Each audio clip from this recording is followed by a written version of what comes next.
Hey everyone, this is Recruiting Connections with Chris Murdock. And today's guest is Leah Daniels, one of my favorite people of all time. She should be one of your favorite people. But Leah, introduce yourself and then we'll just start talking about stuff. Let's do that. Hi everyone, my name is Leah. It's nice to meet everybody virtually anyway. And Chris and I have known each other for longer than either of us would care to admit. We're not going to put a date on there. We're not going to put a year. We're not going to put, yeah. But over the last few years, I have spent my time really delving into recruitment-based problems and technology that solves recruitment-based problems. I get really excited about that kind of stuff. Right now, I am the Chief Commercial Officer over at JobSync, which is a platform really focused on solving the problem of your ATS and the needs of your candidates and your recruiters and how that works with the marketplace. How do you take and get more candidates out of your Indeed, your ZipRecruiter, whatever job boards you're using? How do you actually make that work for you as opposed to having to work so hard to find candidates and get them to apply for your jobs? Before that, I spent a few years over at Outcast with the programmatic platform and running that particular platform in the software space. Before that, a very short time over at Monster running product strategy. And before that, quite a number of years over at Bullhorn running their marketplace and APIs. So lots of fun. And then before that, it was ZoomInfo, wasn't it? Yeah. Yes, but now you're admitting where we met each other. Yeah, we're going back. Like, had they just changed? Were you still there when they were Elion, or had they? Fun story. I got to be part of changing the name to ZoomInfo from Elion. I have original Elion swag. So you and I just completely dated ourselves because I used Elion, and there are all these people now going, "What's Elion?" And it's like Elion? It's it was what ZoomInfo was before ZoomInfo was ZoomInfo. And yeah, no, it was. Yeah, that was 20 years ago. It was. In fact, 20 years ago, we changed the name. It was a long time ago. But Leah, it's actually, thanks for coming on the podcast today, because something you just said about, what you're working on these days, connecting all this data. It's so easy to find people now, actually. And I say that with air quotes. It is easier to identify candidates. It's easier to get people to apply. It's easier to get people to refer people because there's all these different tools. And I say that all these different tools and all these different avenues, and getting that all connected is hard. That's the hard part. Engaging with these people is hard and time consuming. And so as we've started to notice, like our team can find people on LinkedIn and Seek Out and Hire Tool and all these great tools, but getting them to respond to our emails, that's the hard part, differentiating ourselves. So that's the part that makes it hard. That's the hard part these days. So with what you're doing, how are you making that easier for people to engage with these people from all these different sources? So a lot of the perspective that we've taken is that there's lots of tools in the marketplace, as you just mentioned, right? And each one of them has a perspective or is a problem they're trying to solve, right? And they're all good problems that need solving, right? This is not a judgment of the tools. The challenge is that because of the myopic view each one has, where they're looking at this problem and saying, all right, here's how we're going to solve it for you companies. When you take a step back away from that and you look at all the different companies, the companies themselves have different processes, different needs, different requirements, right? And let's look at LinkedIn for a second. So LinkedIn solves a particular problem for a lot of companies, which is identifying these people. It's easier to find people than it's ever been. Well, LinkedIn has done a really good job at helping us to do that. But then that doesn't necessarily mean it works in the way your process and your business works, right? And so there's this gap that exists between the tools in the marketplace and your business processes, your other sets of tools, right? Your ATS or your whatever it was you might be working on or building or using. And so as organizations, we've spent a lot of time trying to make those connections, right? It's not as simple as just data point to data point. A goes to B and B goes to A and all these things. What has happened is in the middle of those data connections, companies have inserted my favorite and the best tool that Microsoft has ever built, hands down, Excel, right? So Excel becomes the recruiting backbone, right? The tech stack backbone of every recruiting operation I've ever talked to. And that's because there's no accounting for process. And so how do we connect with people? Well, that's almost secondary to how do we get our process into the middle of all these tools? And then we get to the connection. So the connection piece is super interesting because one of the challenges that companies have had, it's much like the US government, is it runs behind reality, right? And the reality is that most individuals in the working environment today, right, between the ages of, let's say, 18 and 65, have one of these bad boys next to them all the time, right? They live and breathe on their cell phones. We don't live in our personal email anymore. Our personal email has become where we sign up for all those sales that we don't engage with, or oh, I have to put an email in to buy this thing. Okay, fine. So if you look at your own personal email, how much of it is not a one-to-one communication that's relevant? It's like, it's so full of garbage. It's almost hard to find good communication within it. So it's actually not become our primary source of communication anymore. We never answer the phone. Who answers a phone call, a phone number they don't recognize unless you're expecting it? You're like, ooh. I do. Oh, I'm weird. You're weird. I'm weird. You're not the majority here. Our bell curve here. You're like one of the outliers. I'm old. No, I'm older. Right. So now we've moved to text communication. Well, then that is creating another set of challenges because that has regulatory pieces around it. And so there's some concern with your legal department. Oh, now your legal department is in the middle of your recruiting effort again. Yay. Right. So again, our process is disjointed from the tools that we need and use in order to be more efficient. And so then we don't get out of these tools what we want. So that's sort of the crux of the problem I see. Like, it's a small problem. Like it's the smallest problem I've ever heard of. It's that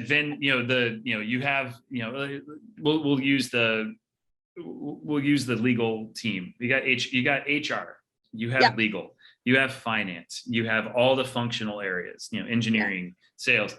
There's a Venn diagram.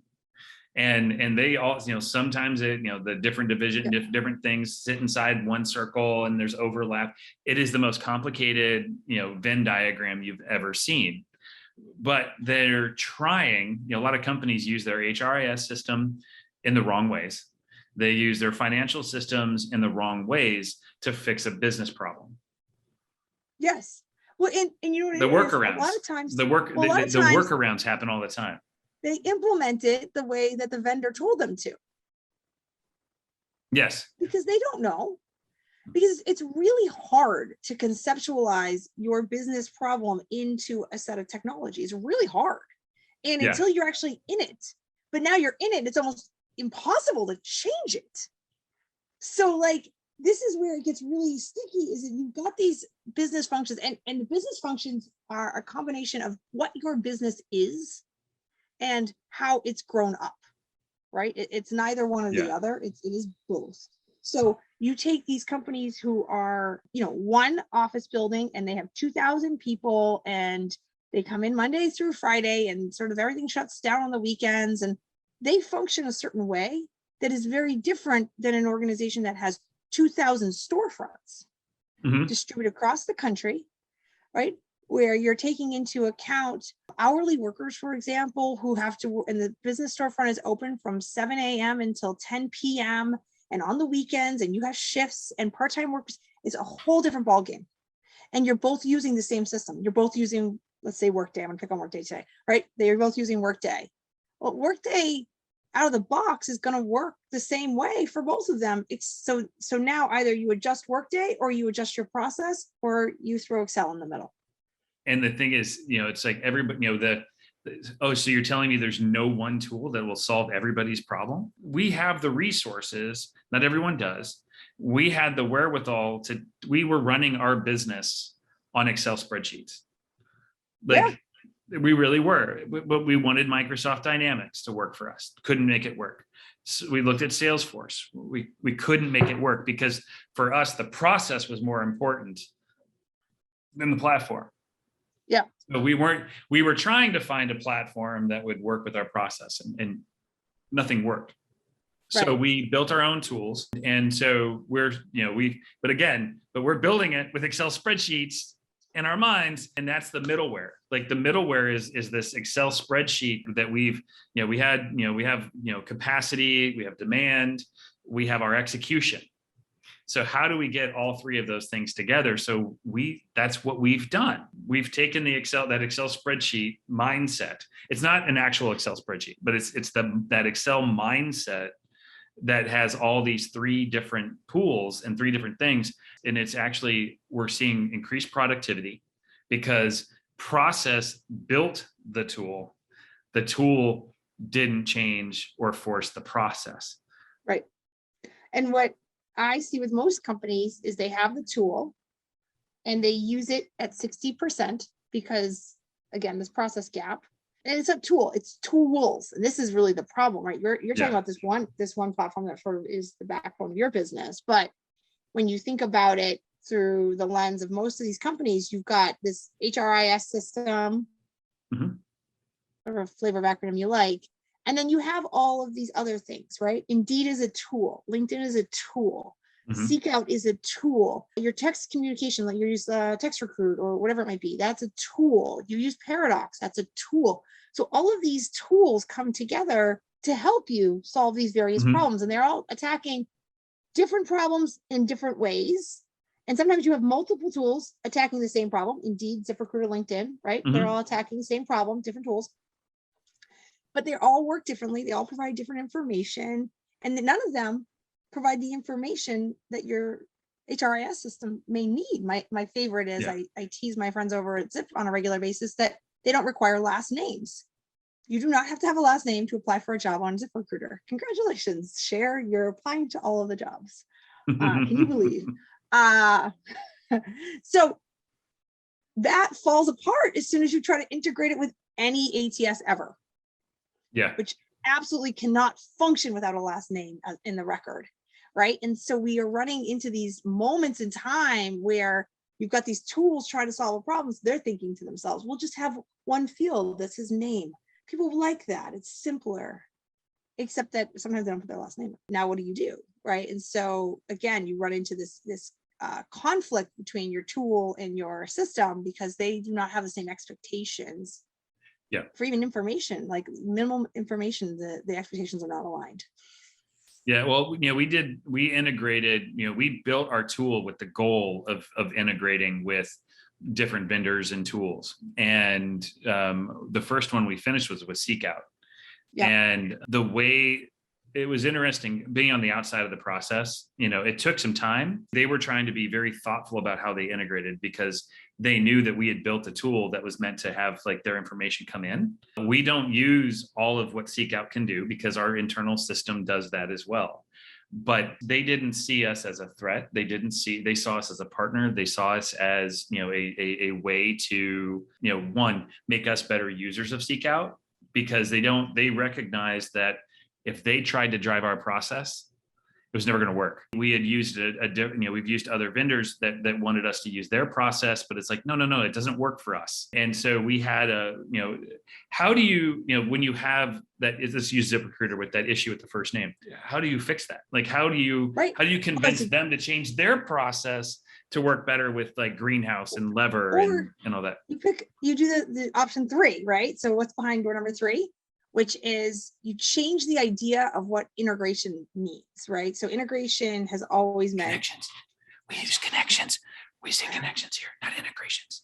Sorry, whatever it is. API to API has always been very fixed. So data in flight goes from one point to the other and nothing happens other than you just move the data from one place to another.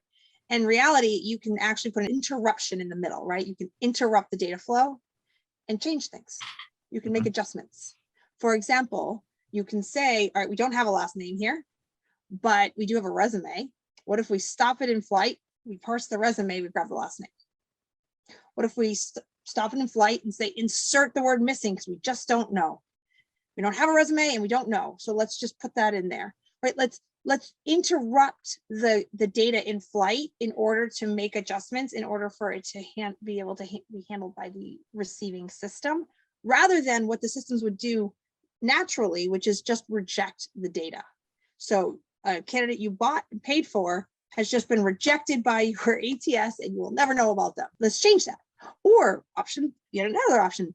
Oh, we have an issue. We don't want to do that. We actually want to just send an email to the candidate with a link to the job on your ATS and have them fully apply. Say, hey, your information was incomplete. We actually would love to talk to you, but you got to fill it all out. So you have a choice on things you can do in the middle of the data moving that we've not really explored before. I feel like as businesses, we've all accepted the reality that data goes from point A to point B and nothing happens in between. And that's how it is. And everybody has to suck it up and like it, right? And that's not the truth. We can change things. Like there is just technology. You just got to build it. Yeah, and the thing is, and again, you get that middle layer, and that I'm going to assume that's what y'all have built, that extra little augmentation, the enrichment enrichment. Enrichment. I like that word. But what you're doing is you're keeping the garbage, garbage in, garbage out. Yeah. But again, you just said it. You said it. You paid for this candidate. Yeah. You spent HR dollars, you spent HR budget, you spent recruiting budget, you spent a hiring manager paid for the job posting. And because of some data error, a phenomenal candidate may be getting kicked out because of a data, because the data is not talking. That's fascinating. Well, and take it further, right? So many companies are subject to EEOC. It's not an opinion. It's not a nice to have. You must participate. If your candidates do not participate in EEOC, they're not candidates. They are leads. You can't put them into your applicant tracking system against the job. They have to be held in purgatory, where you may or may not go visit with them and you may or may not engage with them. So you have this sort of function called EEOC. It is a regulatory requirement. You can't play around with it. You can't mess up and you can't screw it up. And you have to do it perfectly. But you need volume of candidates because you're dying, because you don't have any people, right? Yeah. And so what happens? Well, your recruiters go and do all the bad things because they're desperate. So they go and turn on quick apply or easy apply or one quick apply, whatever flavor that you want to call it. And they get lots of candidates, none of which have answered any of your EEOC questions. So you can't actually do anything with them yet. You now need to convince them that they want to apply for your job a second time. Maybe, because you actually don't even know if they're any good, because you don't know anything about them other than that they have an identity and they said yes to you on your one-click apply. So again, data in transit. What if you simply take the EEOC requirements out of your ATS and put them on your job board in the quick apply, and now you have real candidates. You can engage with them. What if you ask them two qualifying questions like, do you have an RN? Or, are you licensed to work in the state in which you're, applying? Or I don't know, are you over 18? Whatever it might be. And get that data through different means, however it is, in whether or not it's interrupting the data in transit or just simply making the tools you have operate in the process that you have, right? How do you force your tools to get better alignment to your own business process versus make the recruiters work harder because they don't? But, we're talking about the phones, and you think about that information you just asked for, those, they call them bots. They're not really bots. It's just automated question asking. If you can say, hey, are you interested in this job? Yes. Are you over the age of 18? Yes. Do you want to apply? Yes. Do you want to use the resume that's already saved? Yes. Yeah. And then you're done. And so that right there just saved a recruiter the time of having to have a conversation with them to convince them to, apply. Yeah.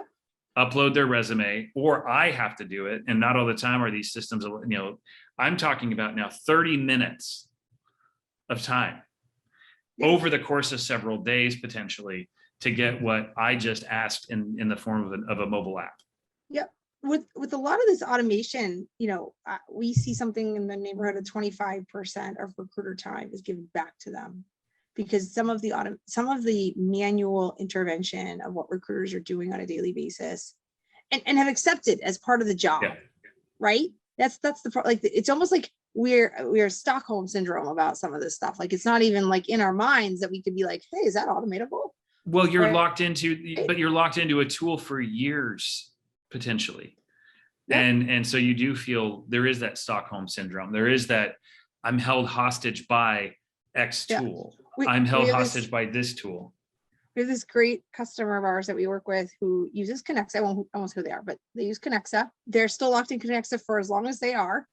And they employ, if I'm not mistaken, 3 human beings whose whole job is to look at every resume that comes in, figure out which storefront that person is closest to physically, their address, and then email the GM of that storefront that resume.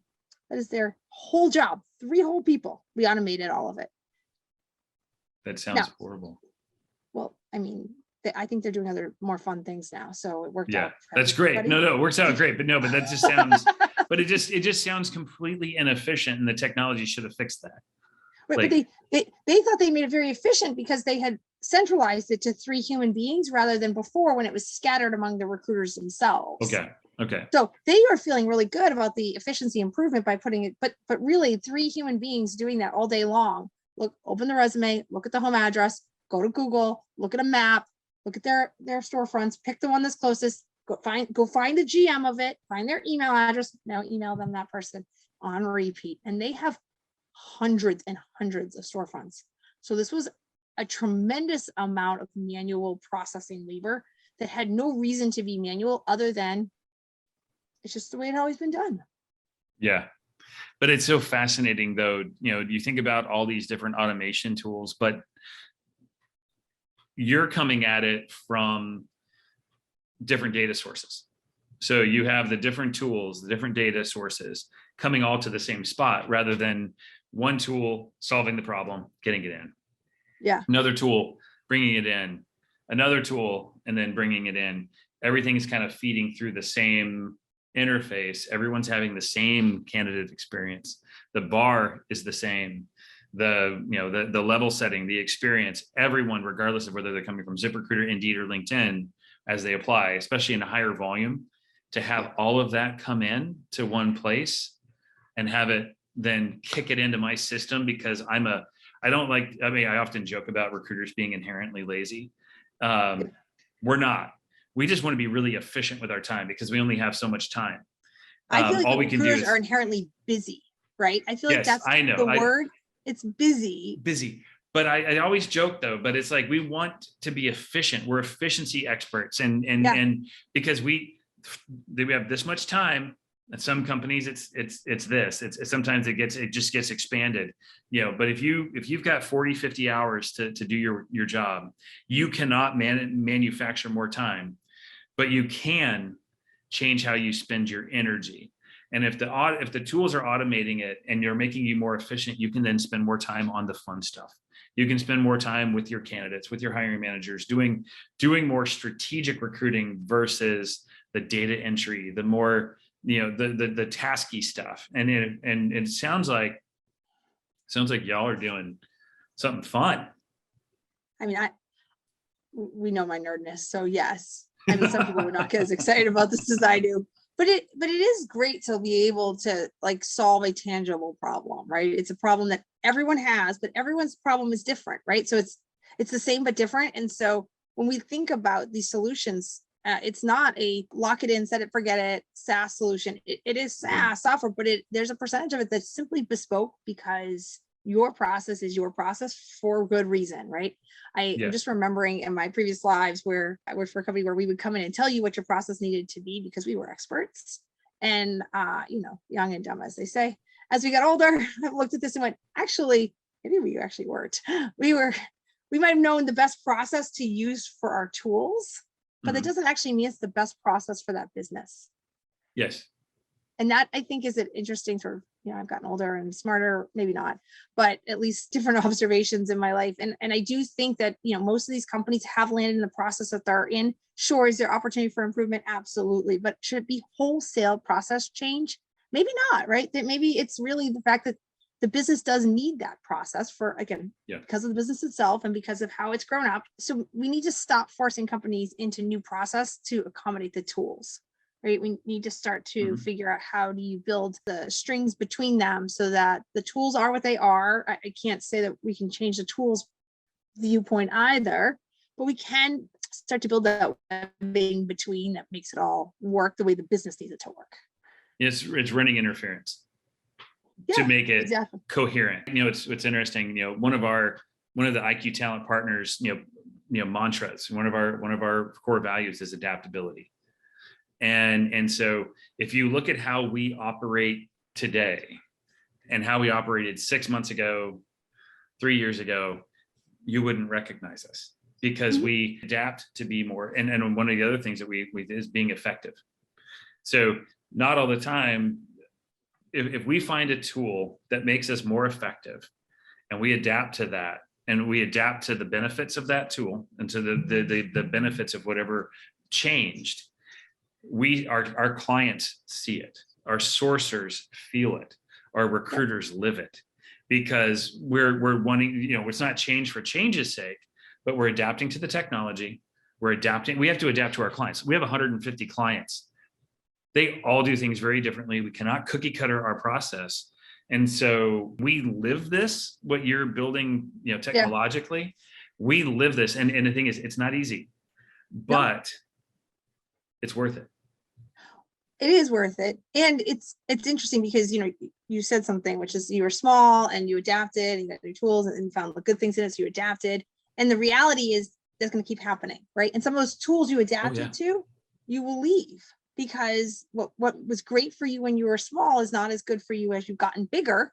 And as you get bigger, you have new layers, new process, new other things you have to accommodate for that maybe you didn't have to, more regulation, right? Yep. New lawyer shows up, all of a sudden all the rules have changed. Good or bad. Yeah. But these things happen as you grow up as a business, right? Your business matures and new things have to happen in order to continue to grow and make the business be successful. And that means that adaptability has to persist, even in so much as leaving things that you have adapted to previously behind. Yes. Right? I think that's a hard one too for a lot of people, especially as you grew up with the business the whole time, to say goodbye to some of those. And it's okay to change. It's okay to not like it, but it's also on the business itself to explain why we're changing, why we're adapting, why things are having to happen. But I think with what you guys are doing, with what y'all are doing, it's going to make it to where they don't have to adapt away from the tool. If the tool produces great resumes and great candidates, but now you want to focus on, creating a better experience for the recruiters, the candidates, the hiring managers. It sounds like I was in a previous podcast, we talk about IQTalent focuses on the candidate, the client / hiring managers, as well as the colleagues. We focus on our internal people. A lot of firms focus on the client or the candidate or both of those. We throw this other part in there. You're making it easier now for internal companies to take all this great information. I love it. I'm just going to recap as we're coming to a close. You have all this great information that's out there. You're paying a lot of money for it. You're paying a lot of money for you're paying for your internal recruiters. You're paying for your internal sourcing team, and you have all this expense, but you can't adapt. You can't adapt to that. You have to find ways to make everything work together. And it sounds like you guys are making it easier for people to do that. How do they get in touch with you? How do they know to reach out to you? How do they know to know? What do they need to? What do the problems need to be? In 30 seconds, and then how do they get in touch with you? So today, if your problem is specifically you use various job sites and you have candidates go from the job site to apply on company site, or you find that you use Easy Apply and you do not get the content you need and it's not integrated into your systems, you should call us. We work with most of the major ATSs. If not, we have some clever ways to work around a few things if that's necessary. And you can go to JobSync.com. You can find me on LinkedIn. It's Leah Daniels at JobSync. And we would love to talk to everybody. Awesome. I love the philosophy around JobSync. That's really cool. It's going to solve a lot of problems. People, as somebody who identifies as a recruiter and a sourcer, you're going to solve a lot of problems. Thanks so much again for being here, and we'll talk to you soon. Thank you.